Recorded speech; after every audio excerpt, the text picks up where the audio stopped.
Hi, this is Tom Stebley and Katie Frost with CropQuest, and we are in the Enid, Oklahoma division.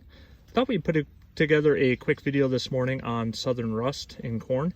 Southern rust is actually a disease that we've fought for many years here in our area of Oklahoma. It is extremely aggressive, and when compared to a lot of the foliar diseases of corn, is probably about the most destructive. Under severe conditions, not unusual to lose 60 to 80 bushel an acre on irrigated corn, and then also have a lot of corn flat on the ground from it. So a couple of things we wanted to talk about. First is the difference between southern rust and common rust. Common rust typically has pocketed lesions or pocketed pustules that are a brick red in color.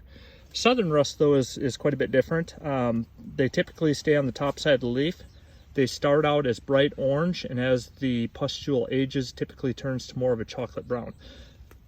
The other thing that is a big difference in it is the aggressiveness with which the pustules form.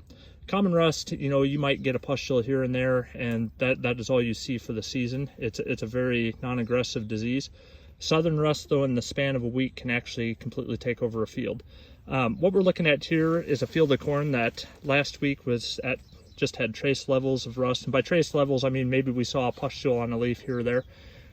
We decided to go ahead and apply a fungicide for it, and came back this week, and on the lower part of the plant we've actually had an explosion of pustules. Southern rust is typically favored by temperatures in the 80 to 90 degree range and high humidity, which is something we've had here for about the last 2 to 3 weeks in our area. Control wise, I typically like to run a dual mode product, and usually one of the more premium ones that has newer active ingredients in those families. The big thing we're after with that is quick knockdown, and we want as long of residual as possible. Now, if we get another week or two down the road and the disease continues to develop, we typically come back with just a cheap curative fungicide, like a generic tilt or generic Folicure to try to get us out the end of the season. I'm going to go ahead and also post a few pics with this of what happens when southern rust is left uncontrolled.